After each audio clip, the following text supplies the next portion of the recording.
C'est la dernière semaine de lecture du livre L'effet cumulé de Darren Hardy. Et aujourd'hui, à l'endroit, on va parler des leçons des tout derniers chapitres, chapitres 5, 6 et la conclusion. Je vais dire un peu les idées qui m'ont plus plu à la fin.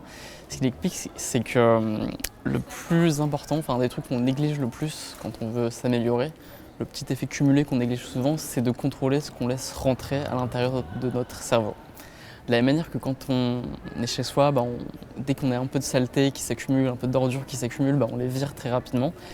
Parce que sinon, ça s'accumule et ça commence à être invivable. De la même manière, on devrait virer très rapidement toutes les ordures, toutes les saletés qui rentrent chez nous. Et on est bizarrement beaucoup plus tolérant avec ce qu'on laisse rentrer dans notre cerveau qu'avec ce qu'on laisse rentrer chez soi.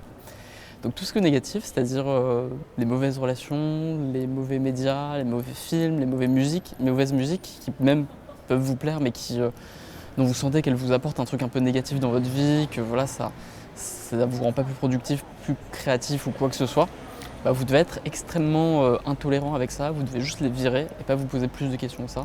Et voilà, être aussi dur que vous l'êtes avec votre intérieur en fait.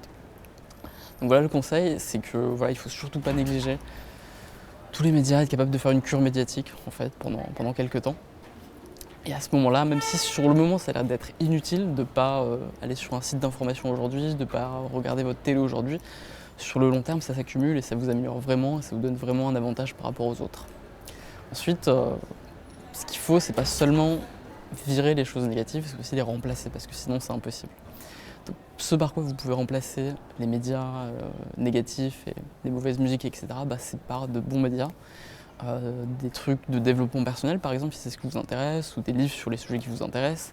Il y a plein de trucs disponibles maintenant gratuitement, que ce soit des vidéos comme les miennes, que ce soit des podcasts, que ce soit des livres.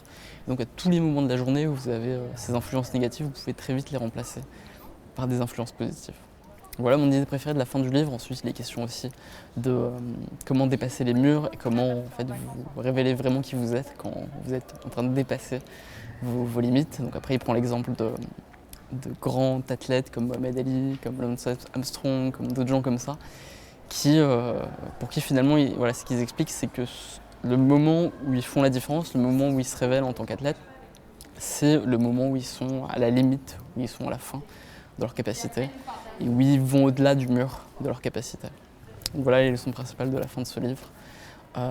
Si vous l'avez lu, j'espère que ça vous a plu. Ce qu'il explique à la fin du livre, c'est qu'il faut se concentrer sur ce qu'on donne aux autres. Donc si vous l'avez acheté pour ce projet, donnez-le à quelqu'un. Moi je vais le donner à quelqu'un, à la personne qui tient la caméra. Et voilà, donc donnez-le aussi. Pour le mois prochain, on va lire Le Cygne Noir de Nassim Taleb. J'espère que vous l'avez déjà commandé, sinon c'est pas trop tard, mais commandez-le rapidement parce que c'est un gros bouquin, assez exigeant, dont je parle beaucoup. Vous avez sûrement déjà entendu parler de ce livre si vous regardez mes vidéos depuis quelques temps. Donc voilà, j'ai vraiment hâte de le lire avec vous, de recommencer à le lire. Je ferai aussi une vidéo par semaine de résumé. Et voilà, il y a plein d'autres vidéos qui arrivent. Récemment aussi, j'en profite parce que je sais que les gens qui regardent ces vidéos de résumé de la semaine de lecture, c'est plutôt les fans centraux. Donc je vais un peu parler d'autodisciples et des projets un peu pour la chaîne en ce moment. Donc voilà, le premier, c'est le prochain projet de lecture de Nassim Taleb du Cygne Noir. Il y a d'autres choses. Récemment, j'ai fait une vidéo qui parle un peu du Cygne Noir, qui est une vidéo sur les OGM.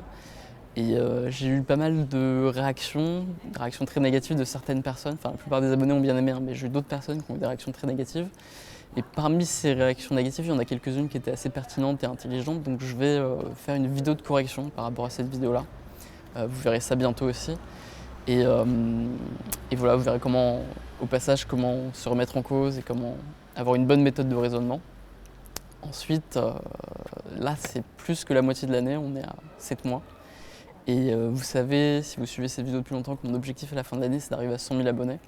Donc je précise, parce que je ne l'avais pas fait avant, moi je précise que c'est toujours l'objectif jusqu'à la fin de l'année. Là, on doit être à 16 000 abonnés maintenant. Donc c'est le moment où il y a plus de chances qu'il y ait entre guillemets un cygne noir, c'est-à-dire un événement qui va faire que certaines vidéos seront plus partagées. Donc voilà, n'hésitez pas à continuer à partager les vidéos et à m'aider à atteindre cet objectif de 100 000 abonnés avant la fin de l'année. Et voilà, vous verrez un peu mes différents moyens pour arriver à ce but-là. Et donc je lâche pas du tout l'objectif, c'est une question qu'on me pose beaucoup.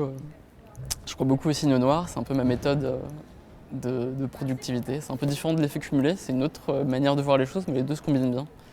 Et voilà, on verra ça le mois prochain avec les résumés hebdomadaires. À bientôt.